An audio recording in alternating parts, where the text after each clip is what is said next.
Lucifer felt incredibly lucky. Out of all the people in the world, it was finally his turn to transmigrate, and not just any transmigration, but one chosen by God. He had been given the Kryptonian template. Thank goodness he hadn't been reborn as a slime or a slug. In that case, he might have preferred to off himself. He was a celestial from Earth, surnamed Lu, given name Shifa, and now he was the chosen child. No, the chosen adult. God had been generous. Lucifer could transmigrate into any world he wished, but he would start at level 1. He could level up only by killing monsters, and what counted as a monster was up to him. Kill a strong monster, gain a level. Best of all, the level cap was infinite. Surpassing the great Superman's multiversal level suddenly didn't sound so impossible. When he arrived, the world looked familiar, but not in the expected fantasy way. There were no elves or orcs. God had said he could go to any world he knew: movies, TV shows, animations, comics, novels. Lucifer scanned his memories. At least the sun here is yellow, he breathed. With only the Kryptonian template and not Kryptonian genes, the yellow sun wouldn't grant him instant invulnerability or power multiplication. It would merely charge him, giving a rapid recovery status. He would still be vulnerable to kryptonite and the red sun, and the only way to increase his strength and resistances was by leveling up. Still, compared to the great Superman, who reputedly had to bask in the sun for tens of thousands of years to reach godlike multiversal power, Lucifer's path of endless leveling felt far quicker. He overheard people talking about conscription. The Empire is conscripting soldiers to deal with the northern foreign tribes. I hear the pay is good. Lucifer, only level 1, and with a brain that wasn't superpowered yet, could still understand languages well enough. Northern foreign tribes? The name stirred a memory. He searched his mental library and found it. The Northern Foreign Tribes, from Akame ga Kill. He couldn't believe his luck. He'd transmigrated into that world. Lucifer felt a surge of excitement, not because he mourned the many girls who died in the original story, but because of Esdeath. The protagonists in that tale had always seemed naive to him. They wanted to let the Northern Foreign Tribes into the past to destroy the Empire, despite those tribes having invaded the Empire for years, slaughtered countless innocents, and even caused Esdeath's people to be wiped out. To Lucifer, the Revolutionary Army's plan looked culturally bankrupt. Najenda, despite being a general, was shockingly naive. People not of your kind could have entirely different motives. A quick background check helped. About 1,000 years ago, the Empire's founding emperor, determined to secure his rule, amassed enormous wealth and summoned the best artisans. Using legendary dangerous creatures and rare materials like orichalcum plus lost secret arts, they forged 48 unparalleled weapons, the Imperial arms. Lucifer had no intention of enlisting as a common soldier. Even a templated Kryptonian like him possessed the powers a Kryptonian should have, and he didn't plan to be weak or expendable. His goal was simpler. He wanted to get close to Honest, that fat old minister, or better yet, to Esdeath. He heard talk of conscription again as he watched people pass. His plan had been to go directly to the minister Honest and make things easy on himself. But things seemed to have gone a little earlier than intended. The young emperor was still on the throne. His parents were alive. That actually worked in Lucifer's favor. He flew down and landed in the palace courtyard. "Who goes there?" a voice barked. General Budo stepped forward immediately and intercepted him. The emperor looked startled, then quickly composed himself. "I have come to join the Empire," Lucifer said plainly. For Esdeath's sake he would join, partly to avoid more trouble and secure a comfortable life, and partly because being in the Empire's ranks would let him focus on fighting monsters and leveling up. He needed to eat, sleep, be comfortable. He wasn't going to spend all his time on battles. Still, if it came to it, he was more than capable of dealing with Honest or taking his place. For now, with the Emperor alive, things were simpler. "Join the Empire? You are not an Imperial citizen?" the Emperor asked, trying to understand. General Budo remained silent. His duty was clear: protect the Imperial family. He was rigidly loyal and focused only on that duty, which had allowed Honest to manipulate other matters unchecked. "I come from a distant empire in the east," Lucifer replied. "I am the strongest warrior there." The Emperor's brow furrowed. "The strongest? Why would you leave your country to join ours?" Lucifer had studied the characters in this world and answered in a way the Emperor would accept. I was persecuted. A treacherous minister framed me.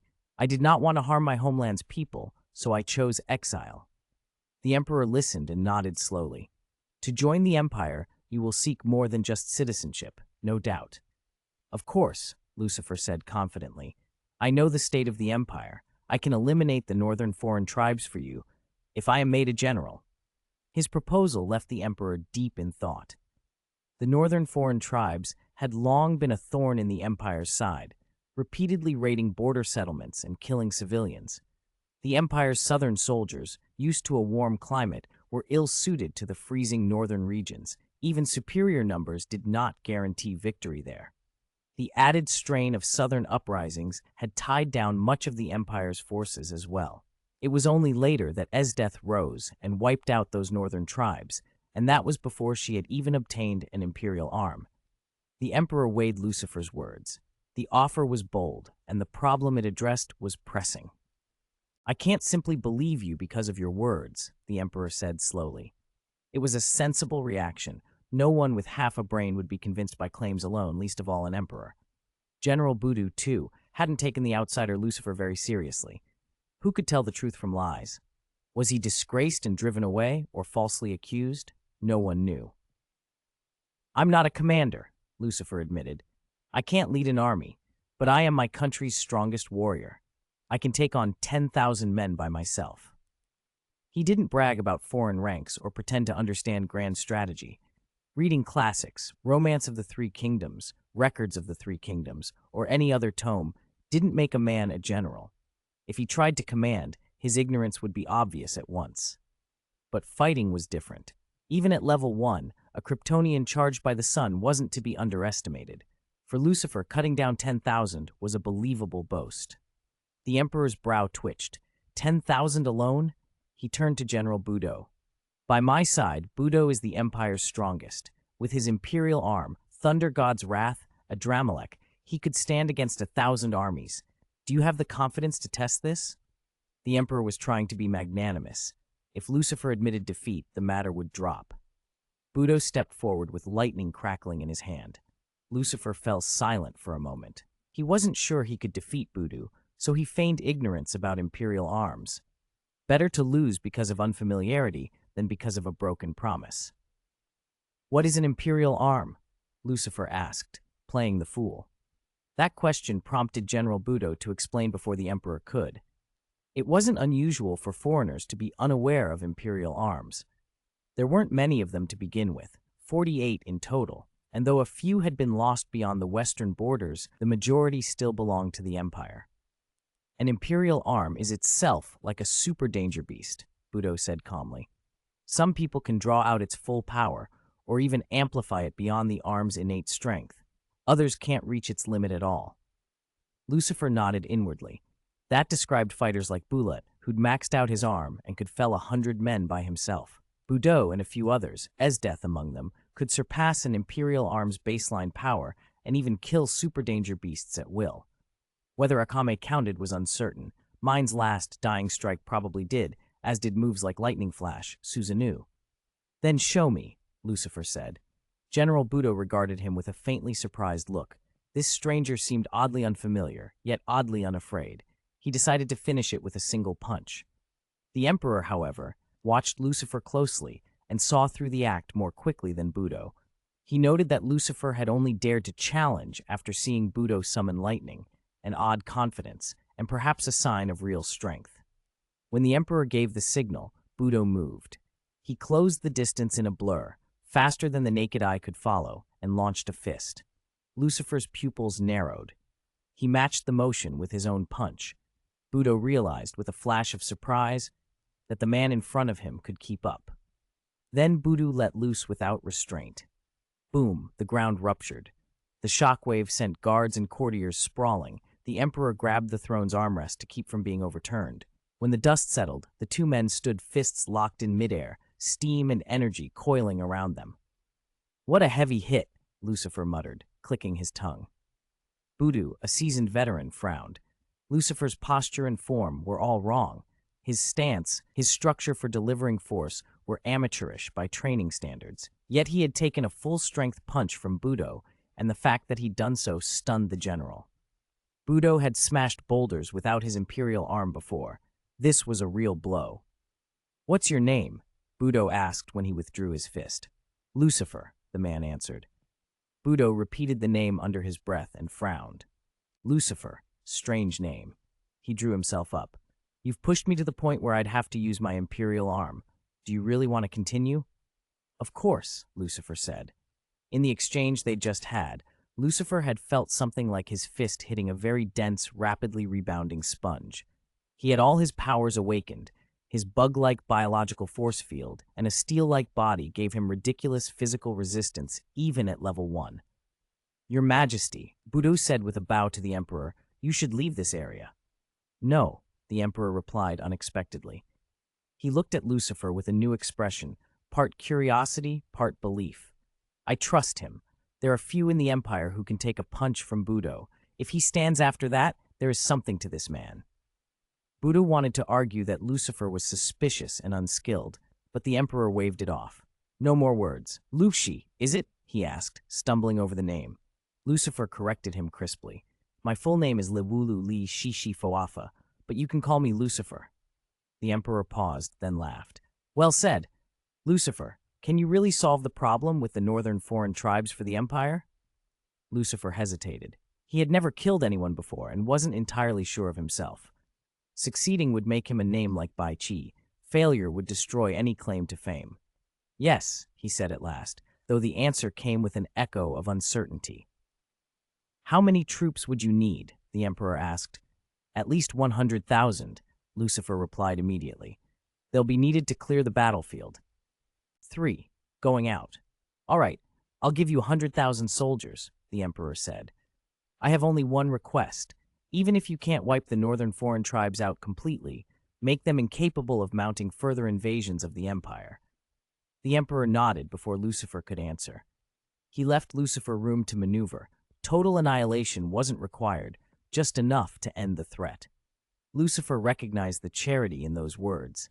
The Emperor was a ruler who knew how to temper command with prudence.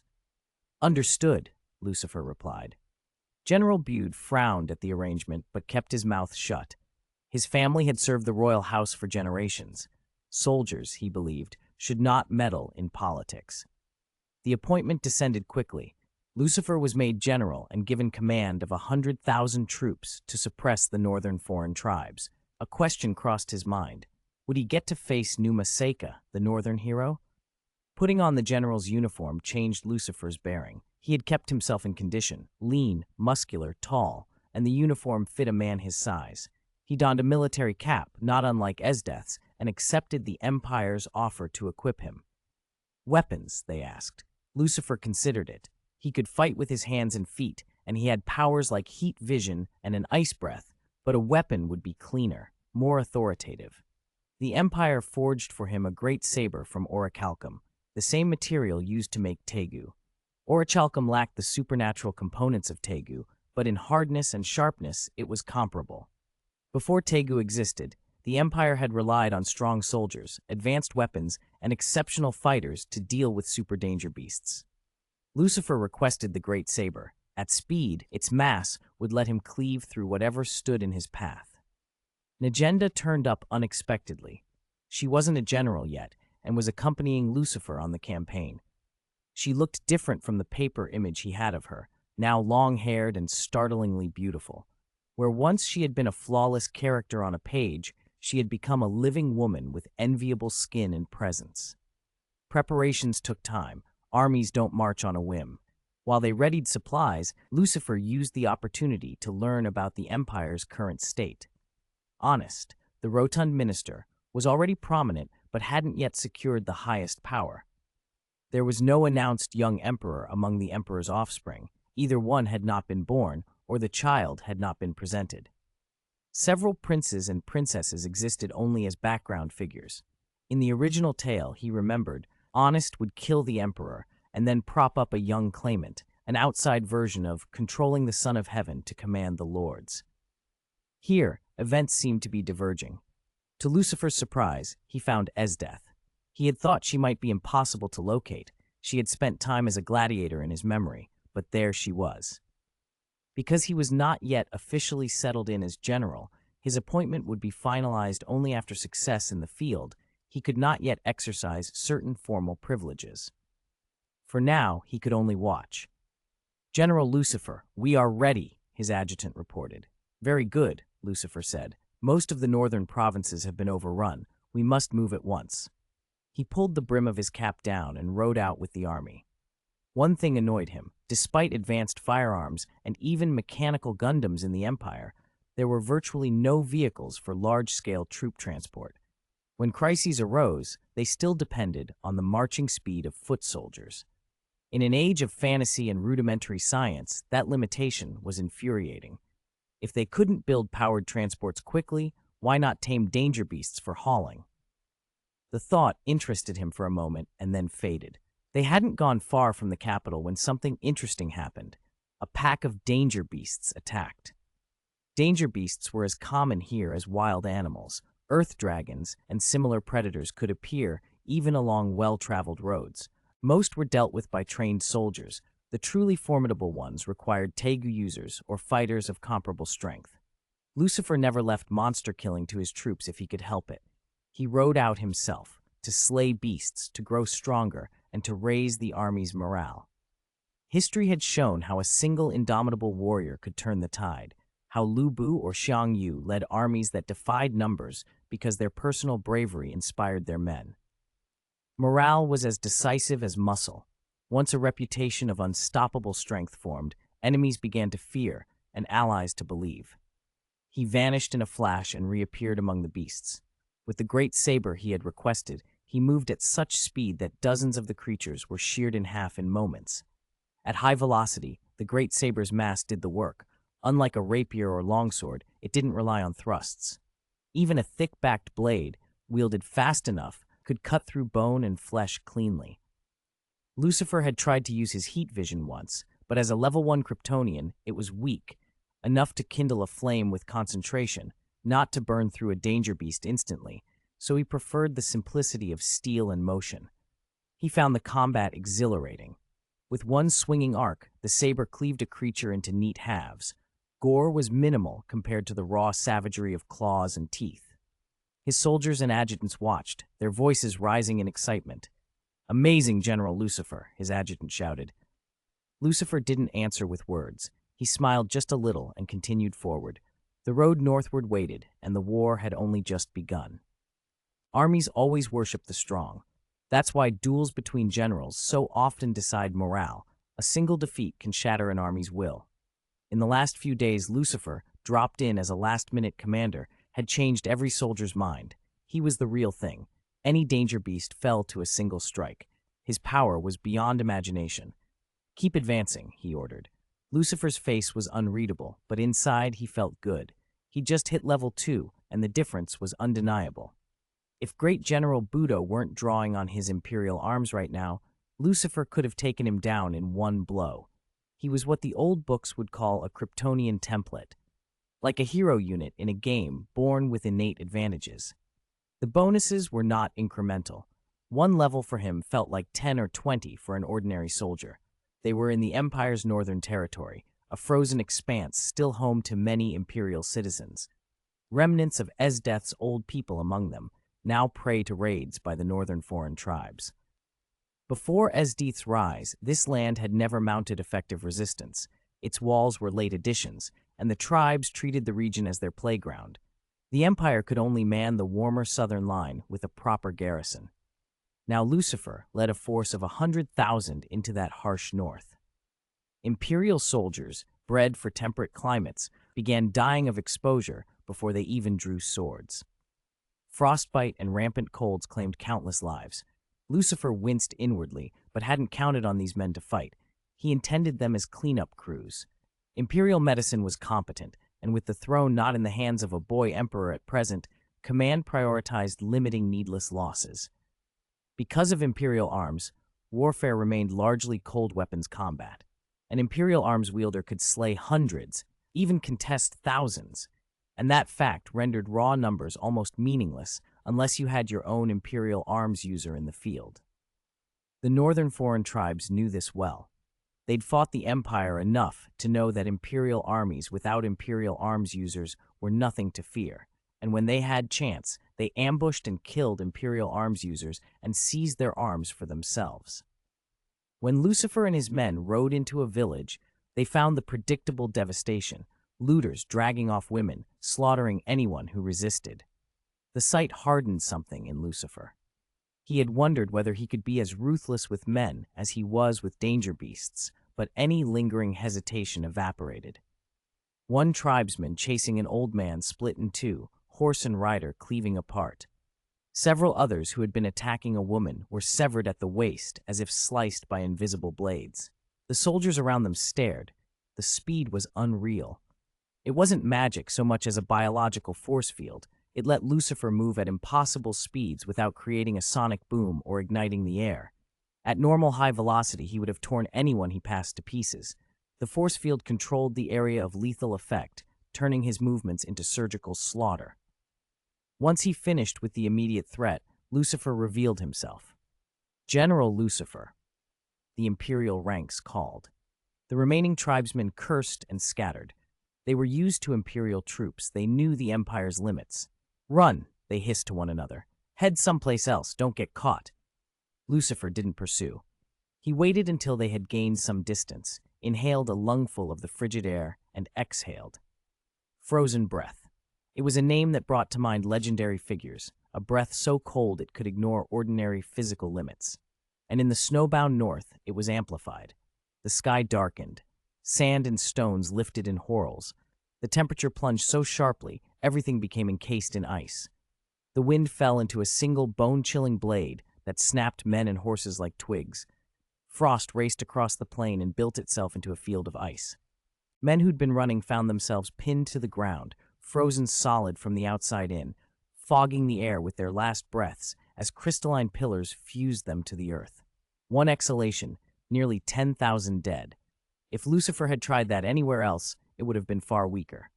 Here, in the deep cold, frozen breath reached its full, terrible potential. His men watched, stunned. "What are you waiting for? Light bonfires and clean up the battlefield." Lucifer snapped. The tribesmen's blood had become ice crystals. Their vessels were shattered. Even if the ice ever melted, none would live. And the carnage, devastating as it was, yielded a practical reward. Lucifer jumped to level 3. XP rolled in without penalty. Monsters always gave the same experience no matter how many times he leveled.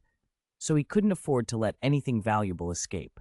Gain a little at a time, he told himself. Build a tower from sand, saw wood with rope, wear down stone with a drip of water. Strength came from accumulation. Don't waste opportunities. He rode his horse around the field. The biological force field protected his mount from the cold. The other horses were half frozen and shivering. Nothing could be farmed in that waste, so the locals survived by hunting like nomads. Fortunately for them, danger beasts were abundant and large. A single beast could feed several hundred people for days. "Report we annihilated tens of thousands of tribesmen today," Lucifer told his adjutant. It was a milestone. The Empire had managed, for the first time in this land, a true 0 to 10,000 victory against the northern foreign tribes. Proof, he knew, was as important as force. He could beat the tribes. Now the army believed it. "Yes, General Lucifer," the adjutant said, his eyes bright with admiration. 5. Chasing the enemy to the north. Your Emperor, General Lucifer, has won his first battle, slaying over 10,000 enemies.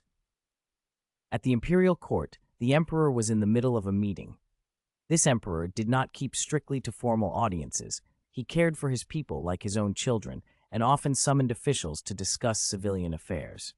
A guard burst in, breathless and excited. "What?" the Emperor snapped, then leapt to his feet when he heard the news. He had hoped for good results, but he had also been anxious since he did not know how many of the 100,000 soldiers they'd sent north would return. If they didn't make it back, what would become of their families? Compensation had only just been settled. He had not expected an answer so soon. "What were our casualties?" "Our army has only a little over 100 wounded, and no deaths." The Emperor exhaled in disbelief. Those 100+ wounded were frostbite from the cold. not battle injuries. Excellent, excellent, excellent, he cried, elated. Even the Empire's finest Imperial arms users had never achieved a single engagement that slaughtered more than 10,000 at once. The officials and generals were stunned. Many suspected the report was exaggerated. The next intelligence clarified why the numbers seemed so large.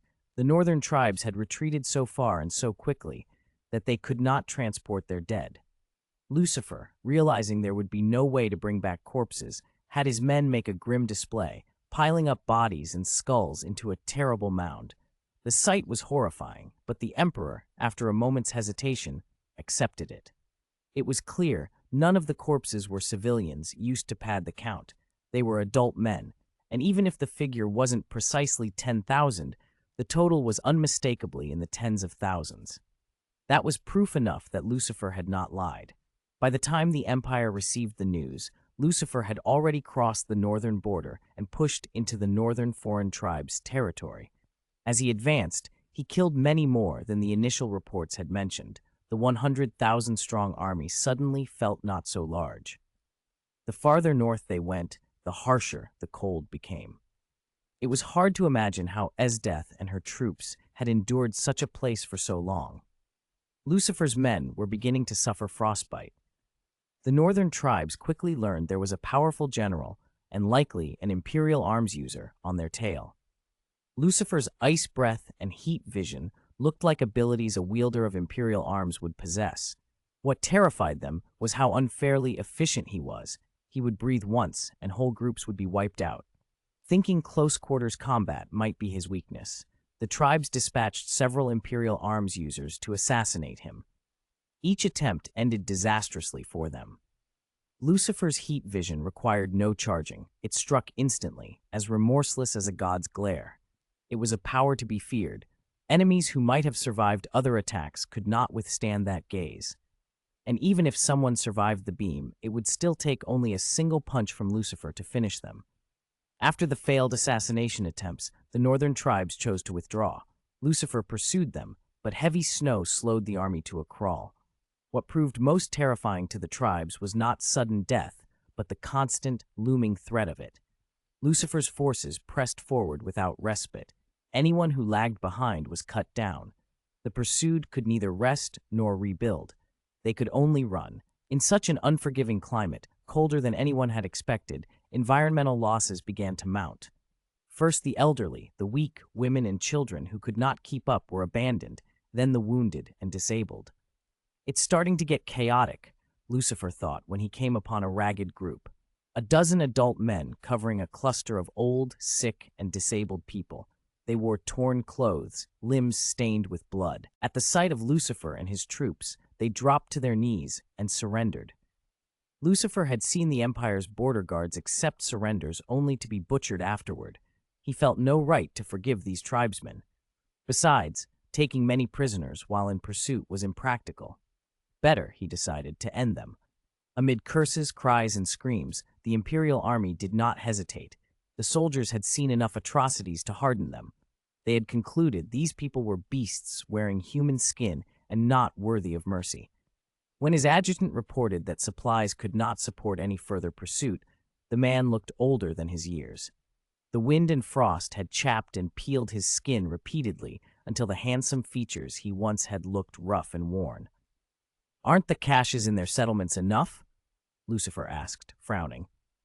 "They don't keep large stores," the adjutant replied. As they fled, they burned and poisoned much of their food. The army's ability to press so far had been driven by anger and momentum. For months they had been cut off from the Empire's supply lines. They had survived only because Lucifer himself had slain the dangerous beasts that barred their path. Now they had reached their limit. Lucifer could have continued alone, but there was little point. His presence had already shattered the tribe's morale. "Then we return," he said without argument. They turned back, and once they re-established contact with the capital, the orders were confirmed.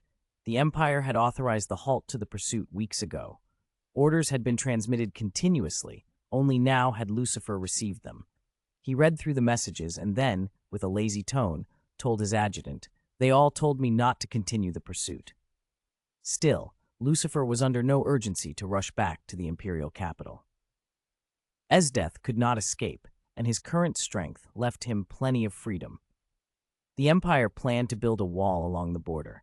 Having driven the northern tribes into retreat, it made sense to seal them off. Lucifer had delivered on his mission, and for now, that was enough. 6. The alert fat man, Lucifer returned to the imperial capital after his campaign at the border. Using his frozen breath, he had raised a massive wall of ice. In that climate, it would never melt. If the locals kept it watered every day, it would only grow stronger and taller, a true barrier to hold the northern foreign tribes at bay. The Emperor met him outside the gates, instead of requiring him to enter first. Waiting in the welcoming party were Najenda, Esdeath, the young 100-man slayer Bulat, and his superior General Liver, and, to Lucifer's surprise, the corpulent official Honest. It was odd to see Honest among those sent to greet him. "Lucifer," the Emperor called, beaming. The northern tribes had harassed the Empire for years. Since he ascended the throne, the problem had constantly plagued him. He had never expected it would be solved so decisively by an outsider. Lucifer dismounted and inclined his head in a slight bow. He had made it clear from the first day that he would not kneel, and the Emperor no longer pressed the issue. The court held a triumphant banquet for him that evening, but most in the capital felt little direct relief. They did not live near the northern border and had not been threatened. Still, everyone knew a formidable general had appeared. True to Lucifer's expectations, the grateful Emperor promoted him to Grand General. In the original timeline, even Esdeath had only been a general. There was only one Grand General, Budo. Lucifer's contribution was so extraordinary that he leapt to the highest rank in one stroke. After that, there was nowhere further to climb. Lucifer suspected why Esdeath hadn't been elevated. Honest, he thought, had deliberately prevented her promotion to keep her under his influence. That kind of political maneuvering made Lucifer uneasy. Seeing how the Emperor now relied on him, Lucifer resolved he could not let the Emperor fall the way he had in the old plot. He had to deal with Honest. One of Lucifer's first acts as Grand General was to transfer Esdeath into his command as his adjutant. His previous aide was promoted to a different post and happily accepted the change. To get Honest away from court and out of easy reach, Lucifer told the Emperor the northern border still needed capable administrators. He recommended Honest for the post of Northern Region Governor. The Emperor did not object. He trusted Lucifer's judgment and was eager to secure firm leadership there. Honest was thrown into confusion. He and Lucifer had scarcely exchanged more than a few words. From Honest's perspective, Lucifer appeared to favor the female officers, Najenda and Esdeath, and paid little attention to him. Being named the Northern Region Governor should have been a boost. The border, now under Lucifer's control, was safer. For most, it would seem a promotion. But Honest had his doubts. He knew his own limitations. He had only recently put on weight, and though he had once trained at the Imperial Fist Temple and been muscular, he was hardly outstanding in looks or talent. Why would a foreign Grand General suddenly see him as suited to such an important post? Faced with that question, Honest acted. He stabbed himself, a deliberate wound, then told the Emperor he had been set upon by thugs and was gravely hurt. He argued he was unfit to take the governor's duties. A few days later, Lucifer heard the details. The palace had sent men to verify Honest's condition. The report said he had been wounded by attackers and would need a year or two to recover. Clearly, he could not assume the northern appointment. Lucifer thought back on Honest's story and his past. The man had been a master of the Imperial Fist Temple, trained to fight and to stand against wielders of imperial arms. It was absurd to imagine ruffians in the capital capable of inflicting such a serious injury on him. The simplest explanation was the correct one. Honest had staged the attack to get himself out of office. Lucifer couldn't help admiring the ploy. That corpulent official was sharper than he looked. This wasn't the kind of capital that would be overrun by night raid-style chaos later.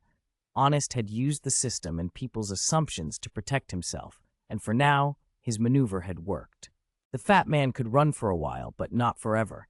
Lucifer would toss him off to the Northern Territory sooner or later, and he'd catch a cold out there. For now, Lucifer's attention was entirely on the woman standing before him, his new adjutant, General Esdeath. "General, what would you have me do?" Lucifer asked. Esdeath studied him. She didn't understand why Lucifer had singled her out to be his subordinate. He seemed to favor her for some reason she couldn't see. "Don't worry, General Esdeath, right?" Lucifer continued, as if answering the question for her. "I know you live by the law of the jungle. How about this? We fight. If you win, you may do as you please with me. If I win, you will be mine, bound to follow my orders." Esdeath's brow rose at that.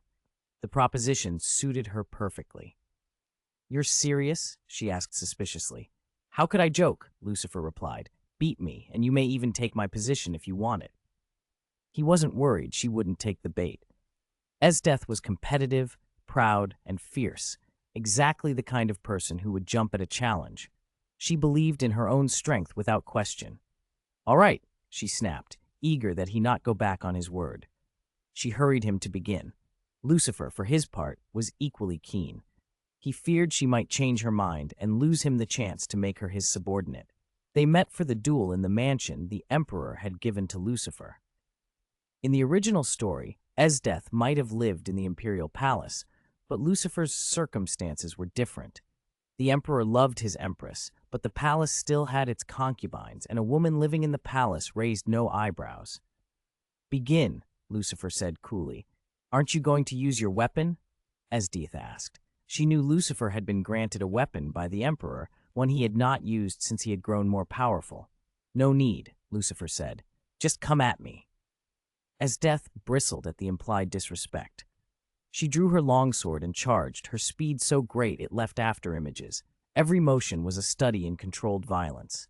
Lucifer watched, admiring the precision of her movements as if they were happening frame by frame. Then, with a single motion, he reached out and seized her sword. Esdeath's face flickered with surprise. To her, everything had been fast. To Lucifer, her movements had appeared almost slow. She couldn't pull the weapon back. The blade, an orichalcum piece of astounding hardness, crumbled under his grip. Before she could think, Lucifer had closed the distance and caught her in an embrace. "I win," he said. Esdeath found her hands pinned, locked to a grip that felt immovable. No matter how she strained, Lucifer's hold did not yield. His muscles seemed almost relaxed. He used little force, yet the restraint was absolute. She'd killed danger beasts when she was a teenager, even super beasts. She'd risen through the Imperial army and won command of her troops by strength. She had never met an opponent like this. She kicked out, but her foot met something unbreakable. The pain rebounded as if her leg had hit a rock and might split. Lucifer's surprise was plain. He hadn't expected her to strike his most protected area, the part of his body where his biological force field concentrated. The force of her kick rebounded so viciously it nearly tore her limb apart. "Still won't give up?" Lucifer asked, letting her go. Esdeath lunged into another series of strikes. She would not admit defeat easily. Lucifer casually parried with one hand, effortless and composed. No matter how furious her assault, her blows could not find a gap. Only when she began to tire did Lucifer finally respond, as if he had been waiting. Esdeath looked at him, her expression an odd mixture of wounded pride and cold calculation. She had heard of Lucifer's victory over General Bude, how Bude had been helpless without his imperial arm, and she had killed many who relied on imperial arms herself. Still, she had expected to be able to put up a fight. That she could do nothing at all gave her a hard, unwelcome thought. If she couldn't beat Lucifer, could even General Bude have done the same without his arm? Had she been overconfident all along? "I yield," she said at last. Her voice was steady. "From now on, I will be your subordinate. I will obey your orders." Believing in the law of the jungle, she saw nothing shameful in the outcome. The strong claimed what they could, the weak accepted it. "Very good." Lucifer's approval was calm. He patted his thigh. "Come, sit here." Esdeath hesitated for only a heartbeat, then sat down without fuss. Lucifer had expected resistance, an indignant pause. Instead, she was direct and unembarrassed. She simply accepted the result and her new place beside him. Lucifer had only meant to tease Esdeath, but her bluntness caught him off guard. She settled into his lap and didn't move, an invitation as clear as any. Lucifer wasn't the sort to refuse an offered pleasure, so he simply picked her up and set her on the table. She gave a muffled grunt and stared at him without resisting. He was reluctant to stop. He liked the taste of this victory and wanted more. Esdeath tried to take the initiative a few times, but she had underestimated the Kryptonian's strength. She went soft and couldn't press the attack. When he finally spoke, his voice calm and possessive, there was no mistaking it. "From now on, you're mine." Afterwards, he helped her dress. "Whatever," he added offhandedly. Esdeath knew she had lost. She felt like Lucifer's possession and that he could do as he pleased. Still, something inside her had shifted, and clothes alone couldn't reassume the balance. Lucifer had the table cleaned, and then he and Esdeath went to bathe. While they lingered in the steam, the Empire began to reverberate with a far darker stir. Officials were being murdered across the land. The Emperor, rattled, sent for Lucifer. Strictly speaking, as a great general, Lucifer wasn't the man assigned to domestic investigations, but panic makes strange allocations. The Emperor had few people he truly trusted. Lucifer was one of them. Lucifer listened intently. The Empire didn't yet have the vast assassination networks it would later spawn. The Emperor's kindness had suppressed that development, and the worst of the opportunists wouldn't flourish until later, after honest, consolidated power following the Emperor's death. The present murders were not the work of a well-established syndicate. Lucifer considered suspects. The northern foreign tribes were unlikely. He had driven them far away. There was no revolutionary army yet. People lived relatively peacefully. So perhaps it was merely a group of ambitious men, striking in small, furtive ways. Lucifer decided to investigate in person. He found, to his annoyance, that those on the scene had already cleaned up and refused to preserve the evidence. He ordered that, if it happened again, the crime scenes be left untouched and that they wait for him. As a great general, his word carried weight, second only to the Emperor's. Even General Budo could only argue, not contradict, and Lucifer's subordinates dared not defy the order. "This kind of thing is infuriating," he mused. "If these are just fleas, annoying but harmless, that's different. But if there are Imperial arms users among them, then it's serious." He meant to use the mutual sensing that Imperial arms could provide to pinpoint any such users, and he planned to bring Esdeath with him. The Emperor agreed readily to a special unit to investigate. He had no one better to entrust with the task. With Imperial approval secured, Lucifer marched to the Imperial Arms Vault and, accompanied by Esdeath, began to inspect the collection. Esdeath's attention was snagged by something off to the side, a small golden pot tucked behind the display stand. She pointed. "What's that? Is that an Imperial arm too?" The vault administrator blinked, then brightened into a practiced smile as he stepped forward. "That, milady, is called the Demon's Extract. It was forged from the blood of a super danger beast said to dwell in the far north." Esdeath cocked her head. "Blood is an Imperial arm?" "Legend has it that if one drinks it and is compatible, one gains the beast's unique ice manipulation." But he swallowed. "According to our records, everyone who drank it afterwards lost their senses, went mad, and died violently. No one survived, not ruined." Esdeath's eyes had gone hard and bright as he spoke.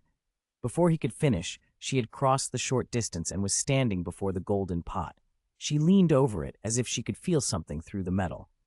"Interesting," she said softly. "Wait." The administrator went pale. "You're not serious. That thing is dangerous. I don't think even you, indeed, I don't think anyone, could be safely compatible with it. Those who touched it were lost." Esdeath's expression didn't waver. Since she had entered this side room, she'd felt something tugging at her, a pull that had grown stronger when she saw the pot. It wasn't vague anymore. "No," she said quietly. "Ever since I stepped in here, I've felt something calling to me. Since I saw this pot, that feeling has only grown. I'm certain it's the blood inside." The administrator flailed helplessly. "But everyone who drank it went mad. The records are clear. They all." She cut him off with a small, almost sad smile. "I found a way to become an equal to Lucifer. If this is a chance to gain power, if it gives me ice like that beast, then I must try. I would rather lose myself than remain weak." Behind her, Lucifer watched with an inscrutable expression. The vault official's face was white with fear. "Please, Melody, think." Esdeath's hand hovered over the lid. She didn't show fear. She showed nothing but resolution. The room seemed to hold its breath. Chapter 9. As Death in an accident. As Death ignored the curator's warnings and drank the blood of a super danger beast plucked from the far north. She emptied the entire pot in one go, and after swallowing the last mouthful, murmured, "Not bad. It tastes good." "General Esdeath, how do you feel?" the vault manager asked, worry creasing his face. "Nothing. I feel fine," she replied. Then a sharp, involuntary sound escaped her. She had barely finished the words when a tidal wave of foreign impressions crashed into her mind. Slaughter, devour, brutality, kill. For a single instant, the memories of the long-lived beast flooded her consciousness. Endless scenes of butchery, hunger, fighting, massacre, an ocean of violence accumulated over untold years. To a normal human, such an onslaught would have driven them mad or turned them into a beast. But as Death was not a normal human. She accepted the most potent fragments of that memory, and to her, what would horrify others was intoxicating. A cold breath escaped her lips in a fine white mist. A peculiar mark bloomed at the center of her chest, the imperial arm. Demon's extract had awakened. The blood had amplified her homicidal urges manyfold. Killing, pain, torture, everything that had been violent and thrilling to her was now magnified into an insatiable hunger. She felt desperate to fight. Outside, Lucifer, who had been idly waiting, suddenly sensed something shooting toward him. There was barely a moment to react before Esdeath's long, elegant legs struck, only for Lucifer to catch it with a quiet, effortless motion. "You've gotten stronger," he said, sounding almost casual, but not enough. He noticed the slight distortion in her expression, the madness that now danced at the edges of her eyes. In the original course of events, Esdeath's inability to find an outlet for her sadism had driven it inward until it became a perverse pleasure in torture and killing. It was only when Tatsumi came along that much of that pent-up energy found release. Now, her praeless fury had found another target, Lucifer. A great slab of ice smashed down toward them. Lucifer barely moved, eyes flashing red as his heat vision, normally invisible, an air-distorting shimmer, evaporated the frozen mass. Esdeath followed almost instantly with another attack. Dozens of ice shards launched with the velocity and precision of an anti-material rifle. Lucifer extended a single finger. As if a blur multiplied itself, countless afterimages flickered, and his fingertip met each shard in turn, shattering them mid-flight.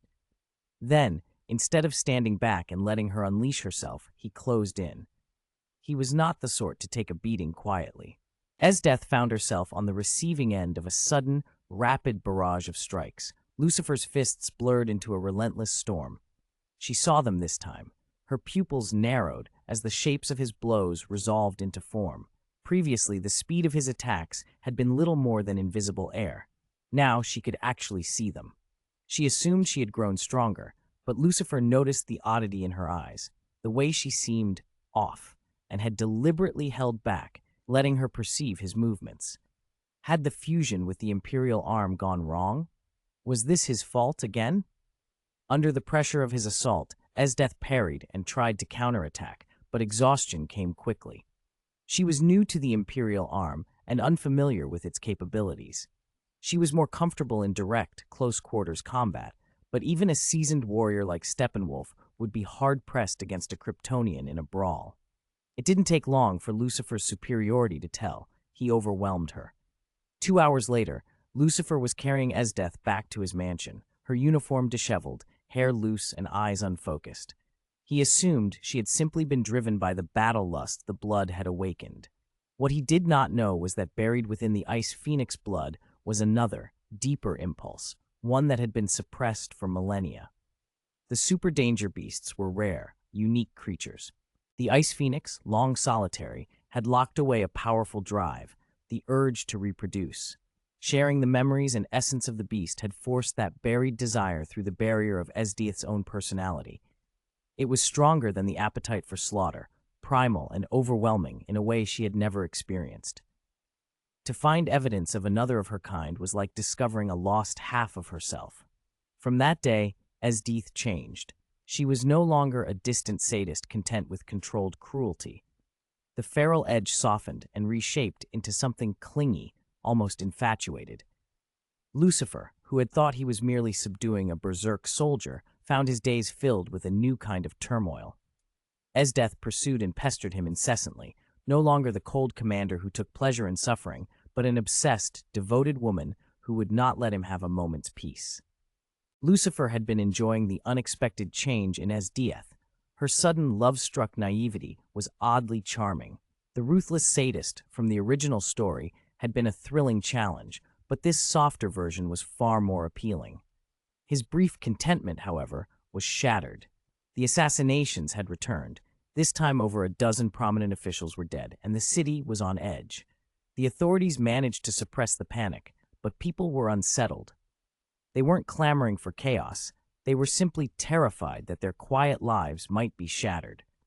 At the crime scene, Lucifer discovered preserved traces that reassured him. None of the trails belonged to anyone he had sent. Using his Kryptonian-like vision, he detected details invisible to ordinary eyes, microscopic disturbances and subtle particle interactions.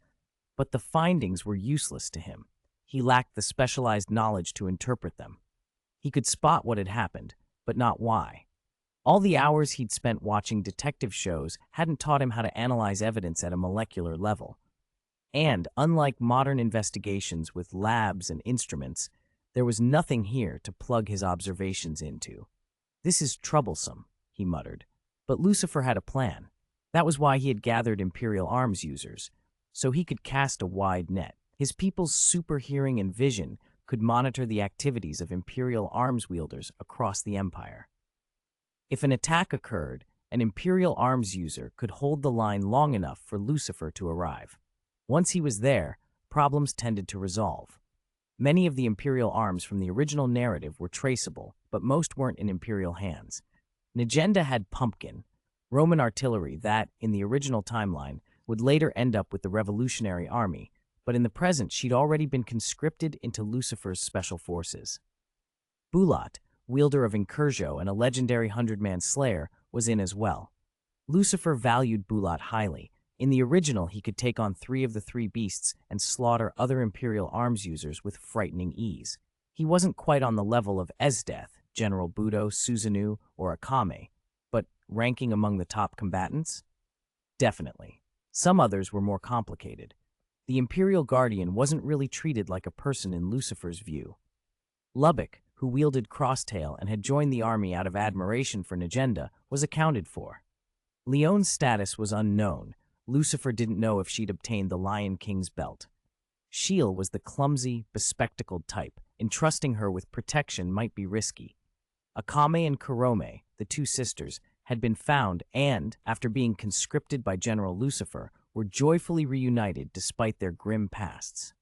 Run was still working as a teacher, and Lucifer had no plans to pull him into military life. Wave couldn't be found. He was with the Imperial Navy and unlikely to return for many months. General Lucifer. The members of the special unit bowed as he arrived. They called themselves the Enforcers. "No time for formalities," Lucifer said, handing a stack of documents to Negenda without preamble. "We have reason to believe the assassins will strike again. These are the officials likely to be targeted. Each of you will choose one person to protect." Negenda, Bulat, Lubbock, Akame, Kurome, and the others took the files and began reading. Lucifer had instructed his staff to compile not just names and schedules, but dossiers highlighting each official's deeds and practical achievements. They were all loyal ministers, men and women of good repute, and the files were meant to remind the enforcers why protecting them mattered. Kurome's alignment was the only one in doubt. Lucifer had observed she'd taken forbidden drugs to boost her power, but her body wasn't irreparably damaged and could still be healed.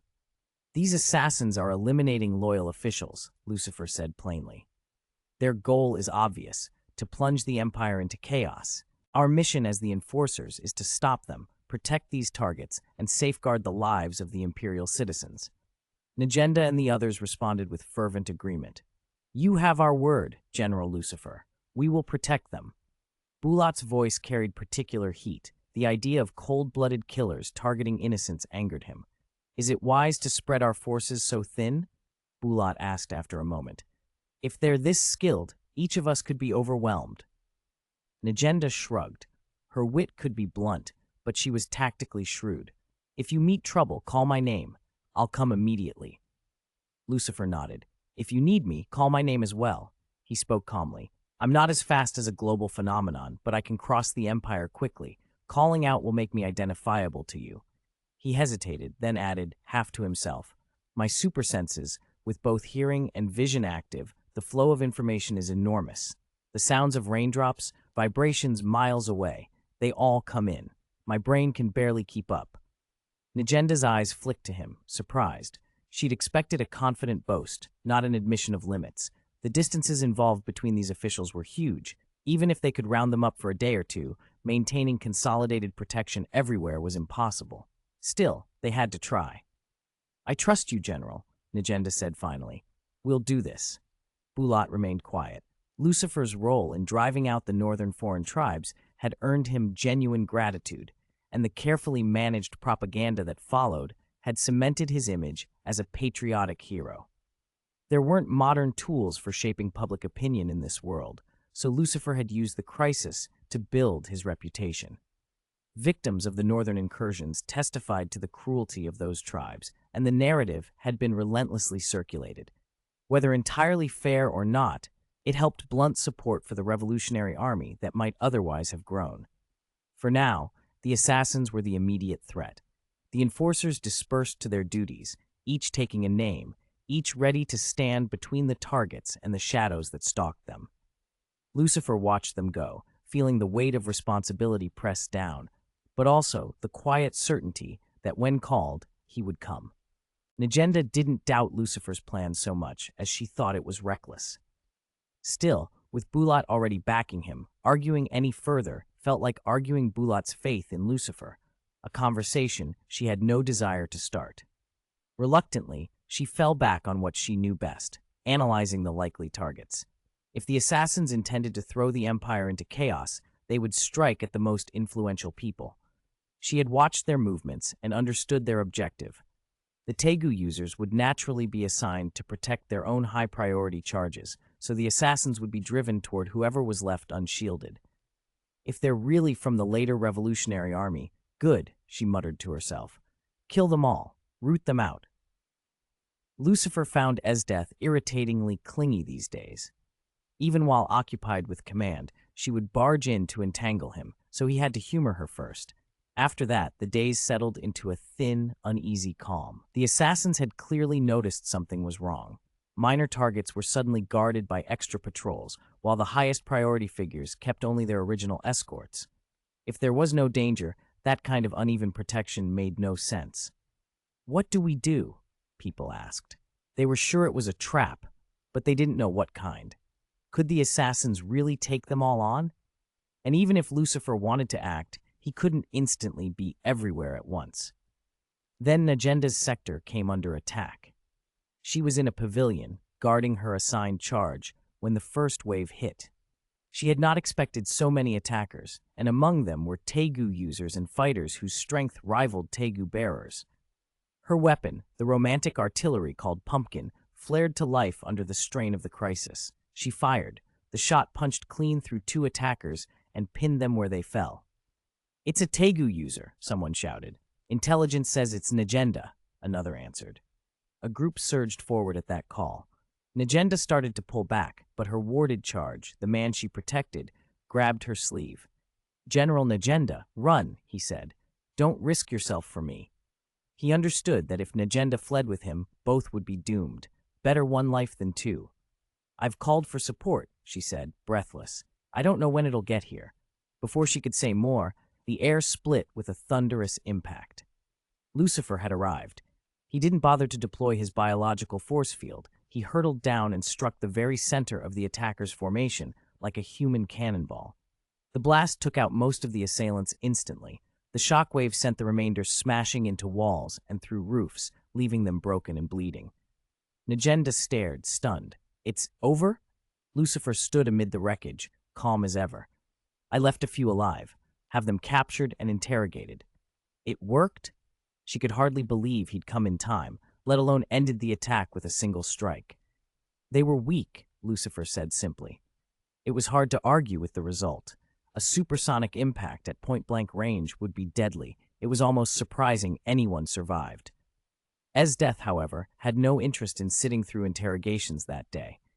She was uncharacteristically distracted, so the captives were handed instead to Nagenda's people for delivery to the imperial capital, where professional interrogators did their work more persistently, if less sadistically, than Esdeath might have. Under pressure, the surviving attackers confessed quickly. They were from the southern barbarians, they said. Lucifer blinked. Southern barbarians? He'd known of the northern foreign tribes and their long resistance, and he knew of the western tribes who sometimes allied with the Revolutionary Army, but southern barbarians were new to his ear. Had the Empire always faced enemies in the south as well? The confessions mentioned more than just southern rebels. Several of the attackers were tied to the Imperial Fist Temple. That revelation drew Lucifer's full attention. The Imperial Fist Temple was the Empire's premier martial order, richly funded, privileged, and entrusted with some of the Empire's dirtiest tasks. Its outstanding fighters often held important posts, acting as collectors of tegu and enforcers during the civil unrest 500 years ago. Even without tegu, many of its masters could rival tegu users in skill. Over time, as it expanded, the temple's overall caliber had diluted somewhat, but its elite remained dangerous. Lucifer recalled other places where formidable fighters trained, even the contests that had been used to find tegu users. He thought of the Minotaur, who'd claimed to have come from a remote place and learned powerful arts, and of Tatsumi, the rough recruit who'd taken him down. He suspected Honest, the corpulent old man, might have had a hand in things too. The prisoners said they'd planned to concentrate their forces to counter whatever trap the Empire set. They had expected to run into obstacles, but they hadn't planned for Lucifer's single, overwhelming strike. He'd broken their center and left the rest crippled. They had no more reinforcements en route. Nagenda watched Lucifer move through the devastated courtyard with a faint, wry appreciation. Distrustful as she'd been, she couldn't deny the result. When Lucifer committed, he arrived and he acted with devastating efficiency. The surviving attackers, for all their talk, had underestimated both the Empire's response and the lengths its generals would go to protect the state. Chapter 12. Begin Hunting. With that business finally wrapped up, the remainder of the group couldn't hold out and revealed where all their companions were hiding. The enforcers dealt with them efficiently. Lucifer didn't linger. He planned to spend his next stretch of time hunting danger beasts to level up. There were countless danger beasts in this world, and there were people like Stylish who could engineer gigantic ones. Those creatures could become terrifyingly powerful with a single injection, and they must grant enormous experience. As for experimental subjects, the Empire had no shortage of unforgivable criminals. Executing them would be wasteful. Better to use them as laborers, cannon fodder, or research material. Of course, Lucifer had come too early to see Stylish's later feats. The Empire kept extensive records on danger beasts, mainly to monitor threats, migrations, invasions, that sort of thing. The border dangers weren't only the northern foreign tribes. Many stemmed from danger beasts, especially the flying varieties. According to the intelligence in his hand, a flock of flying danger beasts had invaded the southern part of the Empire. They appeared to be migrating, but their food source was humans. Lucifer reviewed the report. Migratory danger beasts were a recurring headache for the Empire. On Earth, bird migrations were only a spectacle. Here, they meant slaughter. Every year, we face over 100 incidents caused by migrating danger beasts, the dossier said. Casualties are never small, mostly because of their numbers. There were elite humans who could butcher danger beasts like livestock, people like Esdeath, who could dispatch super danger beasts with little trouble once she reached maturity. But when vast numbers arrived, it was impossible to cover every front. Regular soldiers simply weren't strong enough. In the original timeline, after Stylish died, the beasts from his unsupervised labs were released by Shura and plagued the Empire for years. It took the combined efforts of Night Raid and the Jaegers, two Imperial Arms user organizations, to finally resolve that crisis. And even those were not super danger beasts. Lucifer headed straight to the reported area. In the city, a swarm of flying danger beasts was preying on people. They resembled the Aragami from God Eater in appearance, but were far smaller, about the size of tigers. He arrived just in time to snatch a small boy out of a pounce and reduce the attacker to pulp. Then his heat vision cut loose. It had grown lethal. A rapid stream of blasts turned dozens of beasts into nothing, saving countless lives. To ordinary people, their movements would have seemed normal, but to Lucifer, working with supervision and reflexes, everything played out in slow motion. He had no desire to linger and risk becoming dull and listless like those who overindulged in the same sensation. Efficiency was the goal. After he finished, he made no show of himself and simply left. The army arrived later, tending the wounded, calming civilians, and of course, publicizing the incident. To them, General Lucifer was a paragon of loyalty, a foreigner who had just finished a war with the northern tribes, resolved an assassination plot, and, without rest, turned to clear the plagues attacking the empire. Even the emperor was impressed. "I didn't expect it would take this long to clean up the danger beasts," Lucifer muttered to himself. He'd thought his strength and speed would make the work swift, but it dragged on. It took more than half a month to clear the beasts within the empire and along its borders, and he reached level 5, but then the experience bar practically froze. After a grind of kills, it only moved to 0.11%. How much experience did it take to reach level 6? Would he have to slaughter every danger beast in existence? And if the top-tier super danger beasts were all wiped out, what would happen to the world's ecology? This world's ecosystems had developed around danger beasts in ways different from Earth's. Ordinary animals were vanishingly rare compared to danger beasts. It was hard to predict the consequences. Lucifer decided to aim for the big prizes first. His primary target was the Tyrant, a super danger beast species and the source material for the Imperial Arm demon armor. Tyrants were feared because they could continuously evolve, adapting to their environment in ways no one fully understood. There seemed to be no clear limit to their evolution, at least within the world's established rules. And they were not unique. They were a race, not a single specimen. The demon armor's current invisibility ability, for example, had been shaped by repeated hunts of tyrants. In theory, a single tyrant species could produce imperial arms with a wide variety of powers. In later accounts, Tatsumi even adapted to Esdeath's ability to freeze molecular motion, developing a time stop effect after only 2 uses, then learned to move within that stop time. Lucifer wondered if he could force a tyrant to evolve to a level comparable to his own abilities and then kill it. The experience payoff would be enormous. There were even more powerful legendary super danger beasts, things like the cross-tailed dragon above the Sea of Clouds and the Ice Phoenix, the source of Esdeath's imperial arm blood. Those creatures were on a different plane entirely. Beings the first emperor couldn't best, and not even peak Esdeath could contend with them. The cross-tailed dragon had once shown enough disdain for the first emperor to spare him by tossing a single feather, and the Ice Phoenix had been wounded enough at one point to leave a pot of its blood behind, blood that later became part of Esdeath's armament. Lucifer set his sights: hunt the tyrants, push their evolution, and claim the rewards. The hunt was only beginning. Our plan failed. In the western part of the empire, among the western foreign tribes, a small council had gathered. Faces were grim. "Damn it," muttered the one-eyed bald man.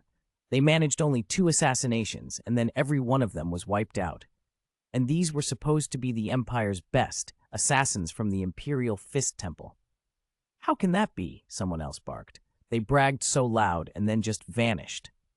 "It's all because of the Empire's new great general." The man sitting in the center, clearly the leader, spoke coldly. Lucifer? The name was familiar to everyone. They had heard it before, only as a strange note attached to an imperial campaign in the north. At first, it had mattered little. The Empire's offensive against the northern foreign tribes seemed like another skirmish that would never affect them. But now, the news told a different story. Lucifer had changed the map. The northern foreign tribes, once feared, once invincible, had been broken and driven from their homeland. The Imperial Army pushed them so hard the refugees reached near the coast before supply lines forced the Empire to withdraw. Had the campaign continued, the northern tribes might have been annihilated completely. The western foreign tribes suddenly felt exposed. If the Empire could wipe out the northerners so decisively, who would be next? They talked through the geopolitics. The Empire was the hegemon of the world, but it had rivals at every border. To the east were uncivilized island nations. Far to the west was a kingdom comparable to the Empire. Closer in were the western foreign tribes themselves. Pirates and the southern barbarians gnawed at the southern coasts, and the frozen tundra in the north was full of dangerous beasts and more hostile tribes. In the original power balance, it had been the southern barbarians who were targeted first. The Empire once sent over 100,000 troops to pacify them, but the terrain, the climate, and local dangers stalled the campaign until General Esdeath arrived and finished the job with brutal efficiency. Now Lucifer had done even more. That man annihilated 400,000 northern troops in 3 months, the leader said. If it weren't for travel and pursuit time, it could have taken even less. What do we do? Someone asked, the worry plain in his voice. We have to act before the Empire decides we're next. Contact the Western Kingdom immediately and try to reach out to the southern barbarians for whatever good that will do. There was a grim laugh. Those mountain savages don't even dress properly. They're uncivilized, but they're still better than those island marauders who... The speaker trailed off. Among these people, the southern barbarians were looked down upon, but the council knew that shame and cultural difference didn't matter against imperial steel. Their worry was not misplaced. The Western Kingdom had always served as a buffer against the Empire. Its alchemical arts fueled weapons and arms in ways the Empire respected and feared. That balance had kept the Western foreign tribes from total conquest. Before Esdeath's rise, the Empire's generals had been mediocre. Names like Liver, Bulat's old superior, came up as examples of past incompetence. Lucifer was different. He was a blunt, terrible instrument, and now he had shown what that instrument could do. A low rumble interrupted their plotting. Thud, the ground shivered. A massive fissure cracked the earth as if a magnitude 7 quake had struck. In truth, the shock came from a single punch. A beast let out a roar, raw, huge, and crashed to the ground where Lucifer had struck it. The creature was a super dangerous species tyrant, a predator so rare and adaptable it had taken ages to find one in the field. Under the pressure of that blow, its hide thickened. Muscles and scales swelled as if it had pulled mass out of nowhere. Complete non-conservation of matter, Lucifer observed, his voice flat. He stood with his arms folded, watching. A tyrant was not a single, simple animal. It was a class of apex predators that evolved to dominate any environment. Volcanic magma tyrants, flying tyrants, frost tyrants, ocean tyrants, each one a perfect killer for its own world. They should have no natural enemies. Lucifer's X-ray vision watched the tyrant's body density rise. It made no sense how the creature could increase mass like that. When the tyrant finished its rapid metamorphosis, it didn't attack further. It tried to run. "Where do you think you're going?" Lucifer asked, and with a single motion, he closed on its tail and pinned it solid. The beast's 4 legs dug into the earth, claws clawing, but it could not move. "Watch me! Hell's extreme drop," Lucifer called. He gripped the tyrant and, muscles coiling, swung it like a weapon. The creature, still holding on to a slab of earth, was forced free and lifted. Lucifer didn't simply hurl it, he spun it in a relentless arc. Bang! Bang! Bang! The tyrant's massive body slammed against the ground, into rock, into the edge of a ravine. Lucifer slammed it again and again, never letting it rest. He only stopped when his X-ray vision showed the creature's life signs were perilously low. Even mortally wounded, the tyrant's vitality fought back. Its recovery was astonishing, tenacious enough that the creature could later be turned into an imperial arm and still not be truly dead. It was precisely that lingering life that would, in time, corrode a man named Tatsumi and turn him into a tyrant of another sort. The wounded beast gathered itself and channeled energy into its mouth. A single, terrible beam shot from that maw and struck Lucifer. Boom! The explosion rolled outward for kilometers, a blast that tore the air and shook the horizon. 14. Another 99 to level up. Amazing, you've gotten so much stronger in an instant. Lucifer walked out of the explosion as casually as if he were taking a stroll, leaving the super dangerous species tyrant stunned. The beam attack had been its trump card. The tyrant had not originally possessed energy attacks, but its desperation to eliminate Lucifer had driven it to evolve an organ that mimicked the energy weapons of other super danger beasts. Then Lucifer vanished from sight in the blink of an eye. Before the tyrant could lock onto his position, its body split in two, the upper and lower halves separated. Roar! It howled in grief. The wound should have been fatal, but a tyrant did not die easily. To Lucifer's surprise, it swallowed its lower half and regrew it. He had expected it to split into two separate tyrants. Why in this case did it behave like any other living creature? When it recovered, the tyrant had changed into a truly formidable form. Crystal-like nodes covered its entire body and began linking together. Lucifer watched as those nodes absorbed the ambient energies, the free-floating power, radiation, gravitational eddies, everything in the air, everything in that world. The sky darkened as if heavy clouds pressed down, threatening to crush the city. Light concentrated at a single point on the beast. Planet-busting roar cannon? Lucifer muttered. The attack felt familiar, though he couldn't remember where he'd seen it before. A beam seared down through clouds and heaven and struck him.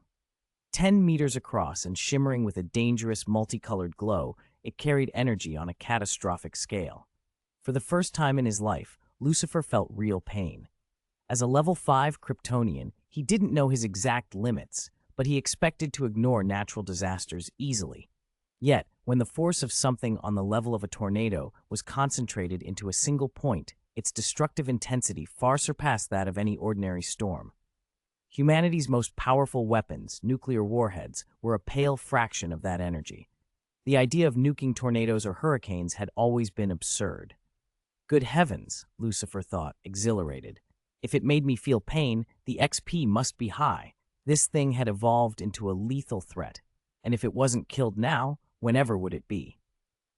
He punched the tyrant in the head. The blow vaporized the creature's skull outright.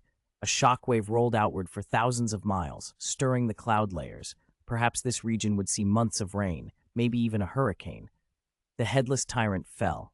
Its body still showed faint vitality, but it did not regrow a head. Lucifer watched his experience meter. After that single strike, his XP jumped from 0.11% to 1.00%, a full 1%.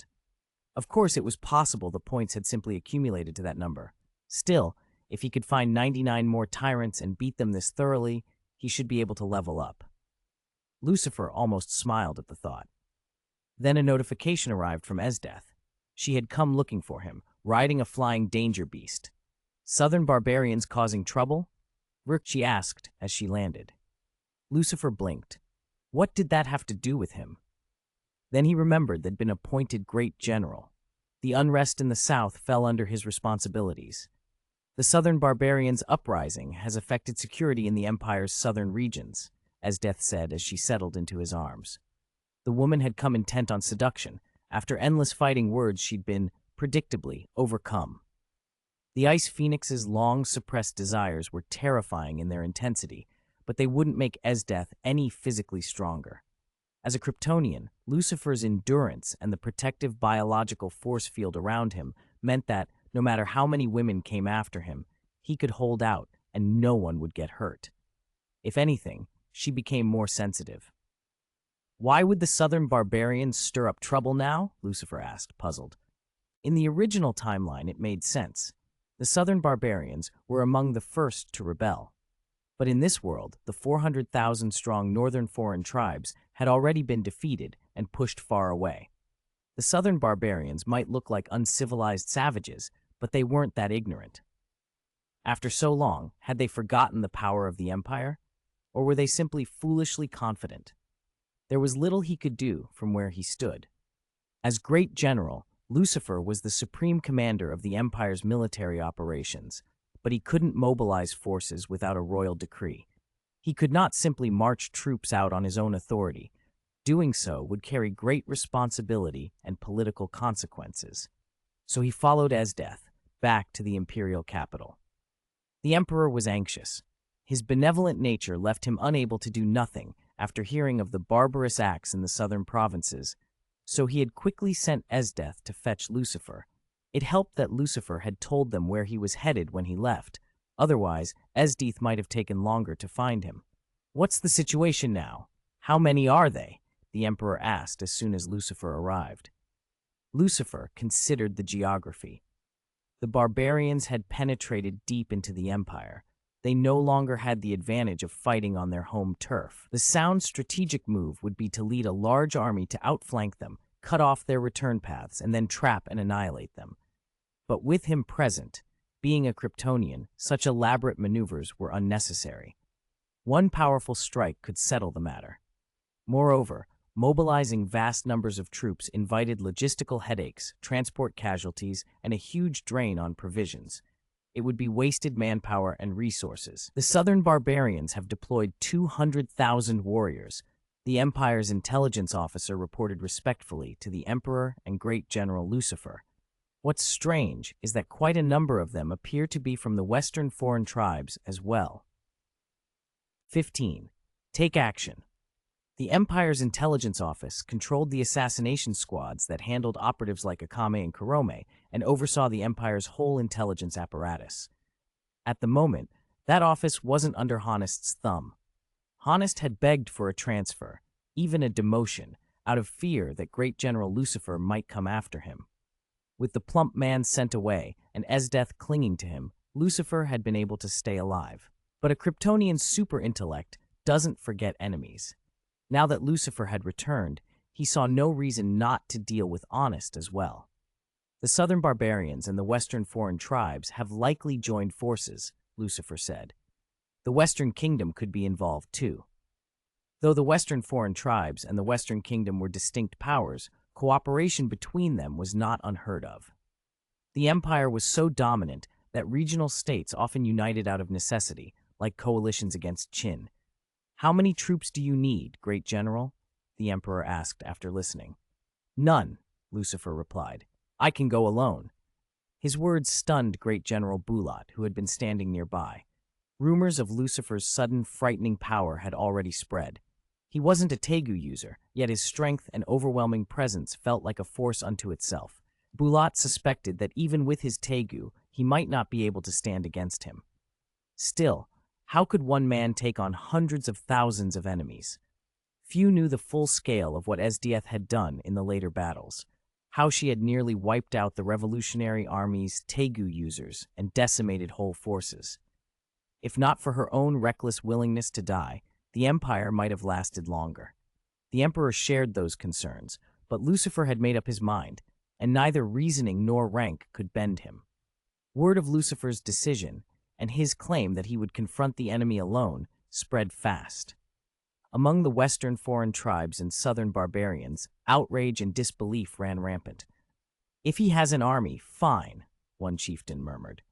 Few can doubt the great general's strength after the northern foreign tribes were wiped out. But choosing to face such odds alone seemed brazen to the point of insult. A single Tegu user could slaughter dozens on a battlefield. A truly great one could rout entire units. But dealing single-handedly with hundreds of thousands simply defied every precedent. Even super danger beasts, the titans the first emperor once hunted, had needed entire armies to be felled. People trusted massed troops as a deterrent.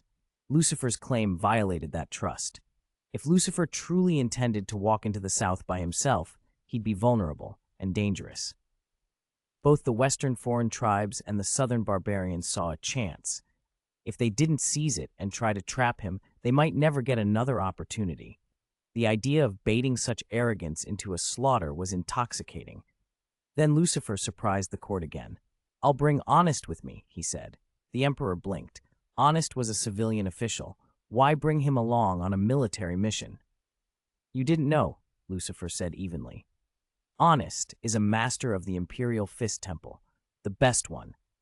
The Emperor stared at the rotund man, who now defined Honest, perplexed. Could such a pot-bellied figure really be a top martial artist of the Imperial Fist? But orders were orders. If Great General Lucifer wanted to take someone, who were they to refuse?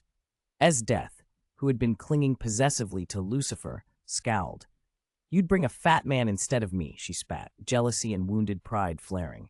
For Esdeath, who had come to savor the pleasures Lucifer provided, separating from him was unthinkable. The thrill of battle no longer compared. She wanted to be at his side always, to share everything. If she couldn't defeat him, she'd gladly lock him away for herself. "You think that's the same thing?" Lucifer said, amused. I'm going to war. I need someone useful for the odd jobs." He said it with a grin that didn't match his words, and to Esdeath's dismay, began to shed her clothing with practiced hands. "Hey, I can do those jobs too," she protested, breath quickening, cheeks flushed with anger and something else. "You're mine," Lucifer murmured. "I won't let you do the rough, tiring work." He moved in closer, and the two of them vanished into the private warmth they shared. Meanwhile, Honest received the summon. There was nowhere to hide. Lucifer had named him, and his current status left him no choice. He could feign illness all he liked, but an order from Lucifer carried weight. Honest had no idea why Lucifer had singled him out. He had his own plans, carefully concealed. He'd hoped to put them into motion in his own time. Now he was being dragged into the spotlight without explanation. Still, Honest was decisive. If Lucifer insisted on bringing him, Honest wouldn't be passive. "Call the Rakshasa 4 demons," he told a subordinate after a moment. As the rising hope of the Imperial Fist Temple, Honest wasn't just a political figure. He'd once been one of the temple's top practitioners. His corpulence was a recent outcome. After leaving the temple's strict ascetic diet, he had indulged in meat until his body changed. He delegated most of the heavy physical work to the Rakshasa 4 demons, 4 masters from the temple who now ranked among its most fearsome fighters. Together, they were a force to be reckoned with, their combined prowess comparable to several Tegu users. Even so, something nagged at Honest. Facing Lucifer alone was no small risk. Better to be cautious. He decided to open a channel he'd hoped never to use. He would tip off the southern barbarians. He could supply them with precise intelligence on Lucifer's movements, landing sites, timetables, everything. After all, Lucifer couldn't simply eliminate him on the spot without consequences, could he? As plans were quietly set into motion in both camps, it became clear that the coming clash would not be a straightforward battle between armies. It would be a trap, a gamble, and for Lucifer, and for Honest, a test of how far each would go to secure survival and victory. 16. Destroy. Honest never saw it coming. He had assumed Lucifer would take him along to attack the southern barbarians. Instead, Lucifer flung him out of the carriage mid-flight and finished him with a sweep of heat vision, reducing him to ash. Honest didn't matter enough to waste time on. Lucifer was busy. The minister fell with his eyes wide open. He died without understanding what had happened. They had only just left the imperial capital when Lucifer announced he would strike straight at the southern barbarians, landing right on their entrenched position. Honest had managed to send that information out before he died, and in his last moments, he cursed Lucifer to die on that very battlefield. The barbarians, on the other hand, treated the news with grim practicality. Even a Tegu user was no match for a well-trained army of 100,000. Coordinated formations, tactics, and overwhelming ranged firepower, bows and firearms, could overwhelm any single fighter. The only sensible approach was to find a point to break through. No army, however vast, could cover every street and alley. "How many have you mobilized? Can you surround the whole town?" one of the leaders asked when they received Honest's dispatch. "Don't worry," came the reply. 100,000. These are the vanguard. Reinforcements are on the way. It will take time to close the ring." "Do we really need so many just to deal with one man?" someone scoffed. "You don't need numbers to kill a single person," another said. "But we're not coming all this way just to kill one man. If that Lucifer really is foolish enough to fight alone, killing him will give us the chance to plunder the Empire." "Exactly. It will make up for the cost of marching so far." "I admired him at first," someone muttered, "but he's caused too many of my allies to die. Despicable or not, I want that legendary general dead." The 4 Rakshasa demons watched from the sidelines. They represented Honest, but they had strict orders. Do not interfere. Their only task was to make sure Lucifer was trapped and killed by the barbarians. Honest wanted the deed done there, on that battlefield. A commotion interrupted their plotting. "What's going on?" Someone burst in, breathless. A man descended from the sky, then charged into the camp. "Who?" everyone asked. The adjutant could hardly believe his own words. Could it be General Lucifer? They rushed outside and saw a single figure moving through the tents, walking as if through a garden. Soldiers who had tried to stop him lay dead in his wake. "It's him." Lucifer. The four Rakshasa demons recognized him instantly. Is he mad? Does he really mean to charge a 100,000-man army alone? The southern barbarian commander frowned. Even his proudest warriors were not suicidal. Only a dozen or so soldiers could engage Lucifer at once. The rest would be forced to wait at the edges until the front rank died, a macabre cue to death. But the army adapted. Shields were locked into a wall, archers raised their bows, and disciplined ranks prepared to absorb and return the strike. Numbers were impressive, but the truth of the battlefield was harsher. In the opening moments, only a handful could meet Lucifer.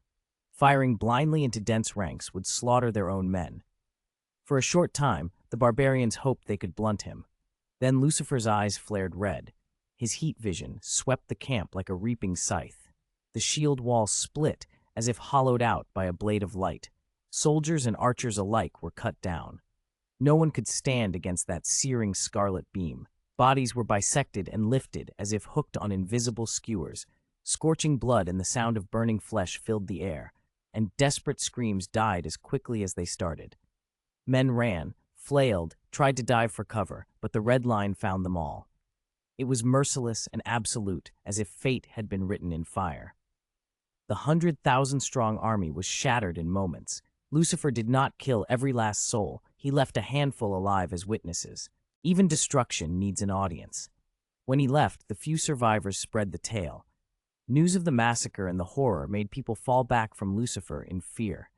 Rumor followed rumor. Honest had died, Lucifer claimed from a stray arrow, and the generals whispered between themselves. Could a great general lie? Lucifer brought something else back with him too, the corpse of a super dangerous species, a tyrant. It had been strong enough to cause him actual pain. It might not have been at the absolute apex of the legendary beasts he'd read about, but it was close. Lucifer had still never seen Crosstail or the Ice Phoenix, so he had only a dim idea of how powerful a true legendary super danger beast could be. He thought of Crosstail's single hair, the dimensional cutting line that could resist spatial slicing. If that strand was that potent, imagine the power of the creature's main body. Even the Yamato might not pierce it, assuming spatial laws in this world matched those of Devil May Cry. And the Ice Phoenix, its blood could create abilities like Esdeath's, the kind that can freeze molecular motion and arrest time itself. If Esdeath's powers were augmented by the Ice Phoenix's blood, the Phoenix's main body must be astonishingly potent. Lucifer suspected that if the Ice Phoenix's main form couldn't freeze molecules, someone else would have done it already. For now, those possibilities remained theoretical, dangerous legends that made men wary and that made Lucifer's trail even wider. The battlefield had spoken. Lucifer came, and the world remembered the sound of burning flesh and the flash of red light. Lucifer was getting ready to leave. He planned to use this super dangerous species tyrant to forge a new, powerful imperial arm, one last project before he moved on. After slaughtering 99 tyrants, further leveling would become slow and tedious. It was time to jump to the next world. He couldn't take most people with him when he transmigrated, so he needed to leave behind reliable people and forces to keep the empire in order. He could always return occasionally. After all, his wife Esdeath remained here. As for Akame, Leon, and the others, they were attractive, but Lucifer had little interest. He was the sort who, even in a harem story, only ever loved one or two girls. He had no desire to collect them all. More practically, the tyrant he planned to harvest could produce many armor-type imperial arms. The first emperor had once fashioned imperial arms from tyrants, but he never mass-produced duplicates because he prized variety. Later emperors, with their lost knowledge, could not match those originals. Their copycat arms were inferior and scornfully called vassal arms. Lucifer did not have that constraint. His superbrain's learning capability, paired with X-ray and supervision, let him study the microscopic structure of imperial arms in detail. He focused on the demon armor, the classic armor-type imperial arm made from a tyrant, and perfectly replicated its design. From the tyrant's materials, he produced hundreds of armor-style imperial arms. Under Lucifer's deliberate pressures, these armors evolved beyond the original. They shared three core abilities: heavy armor, flight, and energy attacks, and were far more potent than the early demon armor, which had offered only invisibility. Their initial enhancement values were set high, which meant they wouldn't be easily driven into uncontrolled evolution. He'd seen what happened in the manga. Tatsumi's evolution had been so intense that he became a tyrant himself, and Lucifer had no desire to return and find 100 speaking tyrants roaming about. He handed 100 of those armor imperial arms to Esdeath, then took care of another loose end, Sura, Honest's son. Lucifer hadn't forgotten the desperate mother and daughter, but he also wouldn't leave future threats alive. He broke Sura's limbs, used his blood to lure a pack of wolves, and threw him among them. As a member of the Imperial Fist Temple, Sura's vitality was stubborn. He lasted an hour before the wolves finished him off. It was a cruel end, but quicker than some fates.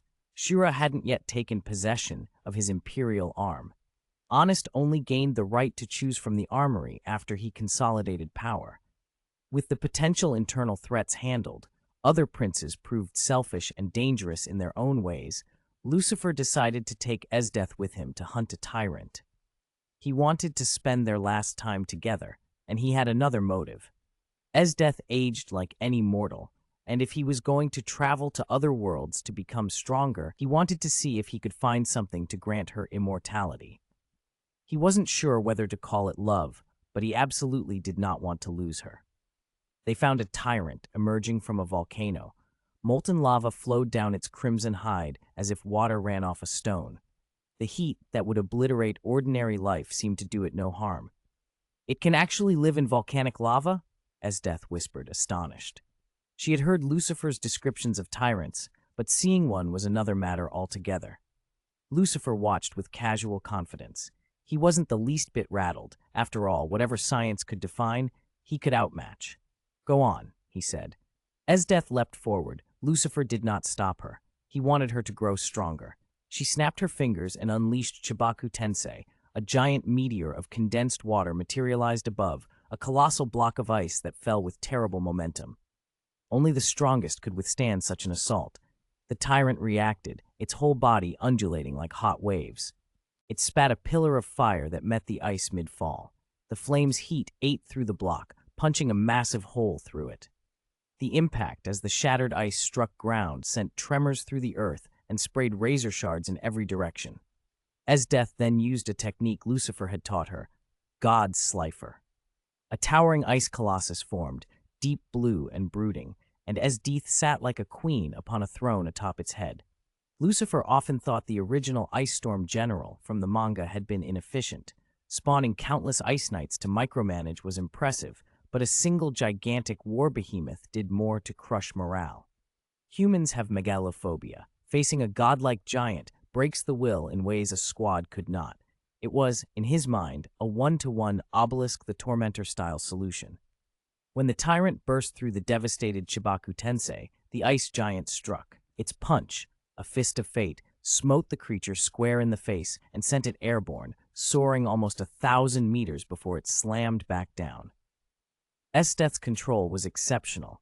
When a part of the giant's hand was severed during the clash, she simply regrew the limb from ice and manipulated it with immediate, fluid precision. 18. Must Kill the God Giant moved with surprising agility.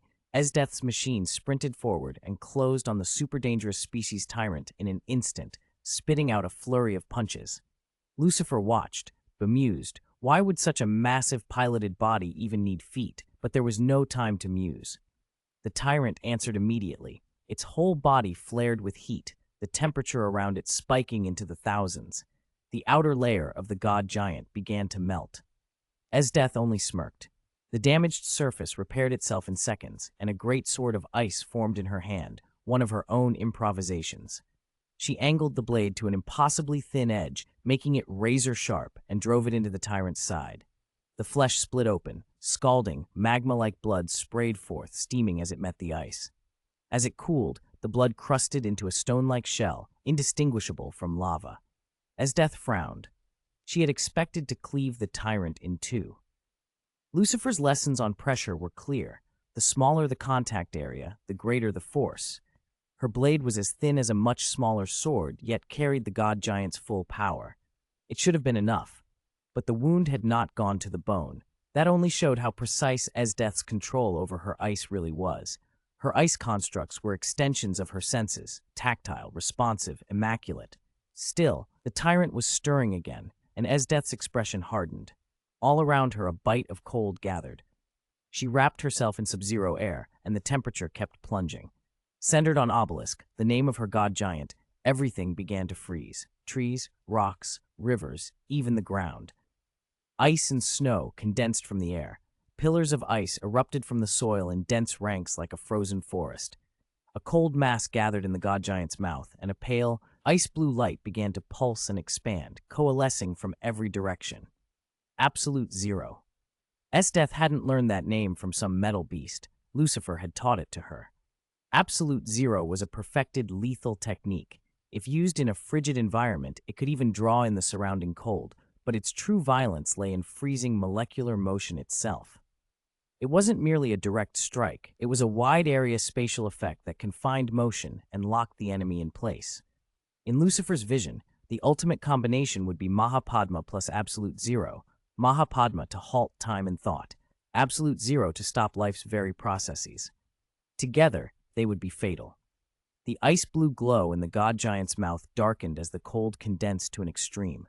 The compression reached a breaking point and exploded outward in a howl of wind and a shockwave of light. The beam ripped through space itself, freezing the ripples along its path. Speed and slowness collided, fast in a physical sense, but with a sickening impression of time dragging. Wherever the beam passed, the air screamed and then stilled. Clouds crystallized, moonlight seemed to freeze mid-fall. The landscape locked into a glassy hush. The forest and the volcano were sealed under sudden, brutal cold. Once living trees died at a glance, their branches becoming ice sculptures. Moisture condensed from the air, shredded into glittering shards that drifted down as snowfall. The gale rolled up clouds of flaked ice that stripped the icicles off the tyrant and let them drop silently into the white. The tyrant itself stood frozen in its attack posture, pupils dilated, terror flaring across its face, even as it could not move. Its blazing red figure was dulled beneath a pristine cloak of frost and jagged icicles. From a distance, it looked like a lifelike statue, a monstrous thing rendered suddenly beautiful in the moonlight. It has completely stifled all life in the tyrant. Even if you tried to make a tegu from it now, its cells wouldn't be alive, Lucifer said, emotion in his voice. Adaptive evolution had limits. In the original manga, Tatsumi only adapted to Mahapadma after repeated exposure. Absolute Zero was far more ruthless. It was hardly surprising the super dangerous species tyrant offered no resistance. Lucifer didn't resent Esdeath for taking experience points from him. He could tell she had done it deliberately. She wanted to slow his departure, to keep him there a little longer. Lucifer smiled inwardly. A woman who fusses over you, cares for you very deeply. What could he do but indulge her? In any case, even voracious predators like the tyrants hadn't upset the global balance. There were still plenty of them. At worst, finding another would be a little more troublesome, and he could always treat the search as a worldwide honeymoon with Esdeath. 19. Making trouble. Lucifer had spent a full year in the world of Akame ga Kill before he left. Most of that time was spent with Esdeath. The rest was consumed by a single, stubborn pursuit, the super dangerous species tyrant. At first it was everywhere, but it gradually grew elusive, until Lucifer half suspected it had gone extinct. Fortunately, he eventually tracked it down. Along the way, he'd also learned how to improve the quality of a kill, so the absurd quota of 99 required targets was no longer strictly necessary. After reaching level 6, Lucifer hunted 2 legendary super dangerous beasts, Crosstail and Ice Phoenix, to test their level. Both were formidable. He severely wounded Ice Phoenix, but couldn't finish it. Crosstail was the same. In the end, he had to walk away, leaving them alive for the moment, but confident that when he returned, they wouldn't survive. New York. Lucifer blinked and took stock. This wasn't the Akame ga Kill world at all. It was the movieverse version of Marvel. He had deduced that almost immediately. The Captain America Museum, Tony Stark's ubiquitous face on posters and displays. Here, the most fearsome cinematic villain was Thanos. Hela didn't compare. Tony Stark hadn't yet become Iron Man. Jericho missiles and many other things still lay in the future. The timing of his arrival was early. Early, but useful. If the world was going to have super technology and big personalities, Lucifer thought, why not stir the pot? He had a plan. Lucifer presented himself as one of the late chairman's unacknowledged children, the illegitimate son of a Bolivian joint mining company magnate. The chairman had died. The legitimate heirs knew their father had fathered a dozen or more children, and that a large portion of the estate was being claimed by these outsiders. Many of the illegitimate children had never been seen, and circumstances, several unexpected deaths among the family, meant a vast inheritance ultimately fell into Lucifer's hands.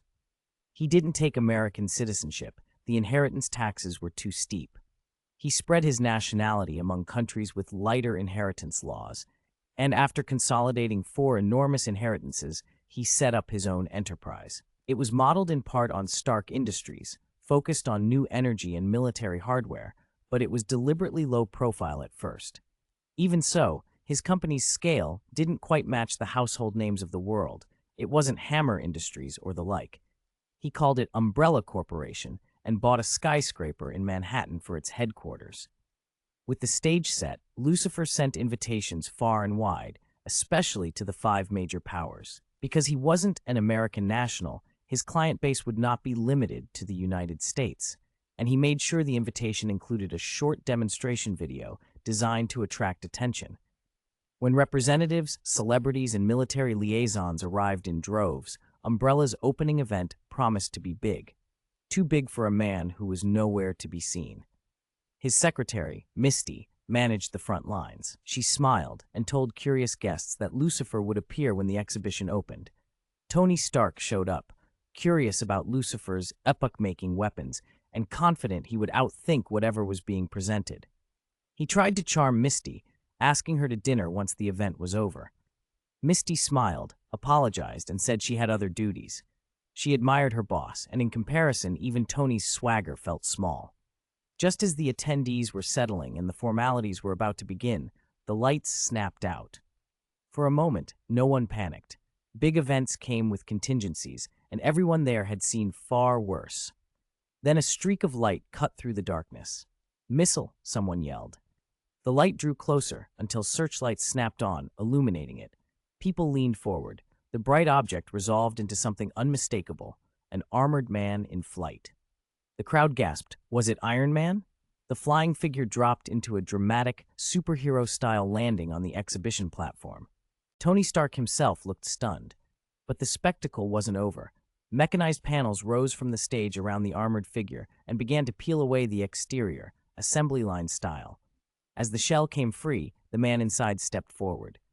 "Ladies and gentlemen," he said, smiling, "welcome to Umbrella's exhibition. I am Lucifer of Umbrella."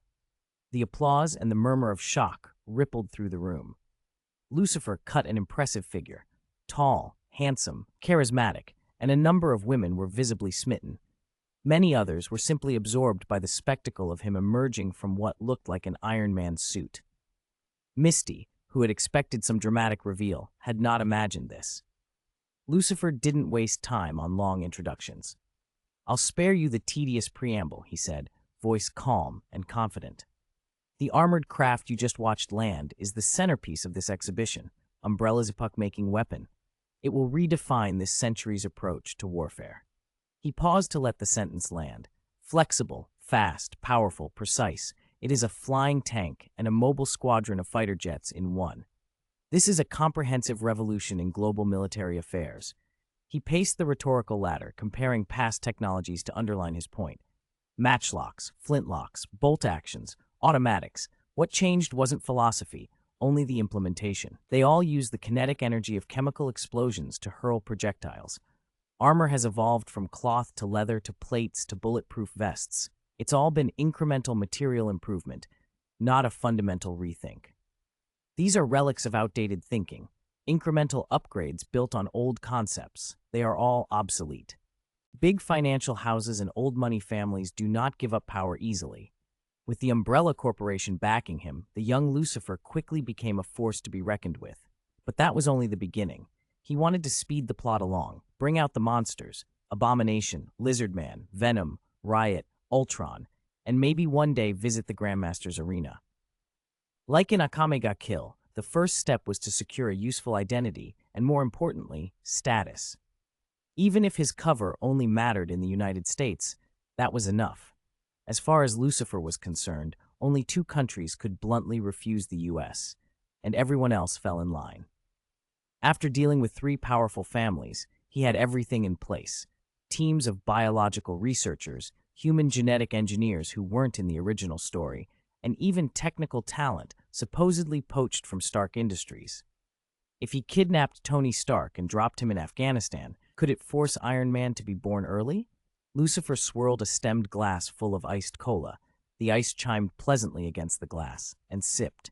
He never cared for alcohol. Tea, coffee, soft drinks, fine. But liquor was tasteless to him and left him unhappy. He didn't smoke either. The sensations others described never reached him, so he had no interest. Still, the idea of getting ahead of Tony Stark appealed to him. Either invent the Iron Man suit first, or provoke Tony into creating it sooner. Tony was the kind of man whose brilliance and ego would attract enemies as easily as applause. If Lucifer set the stage, the world would quickly produce the right kind of trouble. But an Iron Man suit wasn't a toy to be thrown together. It required an artificial intelligence operating system, a miniaturized arc reactor for a compact, massive energy source, Tony's custom superalloys, and a carefully integrated weapons package. Fundamentally, it's power armor, an exoskeleton that reads and amplifies the wearer's joint movements, channeling energy from an external source so the wearer needs little muscle power but gains superhuman strength. The hard part is energy. A viable suit needs a stable, immense power output. That means a tiny fusion-like arc reactor able to output on the order of tens of billions of joules per second, an almost obscene amount of energy. The best arc reactor Tony ever built could produce plasma energy on the order of 10 billion joules per second. Its annual output, scaled the way people talked about it, was compared to the output of massive, real-world power plants. Then there was JRVIS. Without a sophisticated AI assistant, human reflexes and situational awareness can't match the suit's demands. And there was the shock absorption system that lets a normal human fall from the sky and walk away. That alone would cost billions to prototype. Taken together, a true Iron Man suit, built from scratch at scale and properly engineered, would be priced in the hundreds of billions. None of that fazed Lucifer. Kryptonian brains were absurdly powerful. A level 6 Kryptonian intellect could process supervision and super audition inputs with raw speed and make connections no ordinary human mind could. If Superman could load data from tens of thousands of civilizations, Lucifer reasoned he could certainly digest earthbound blueprints, patents, and schematics.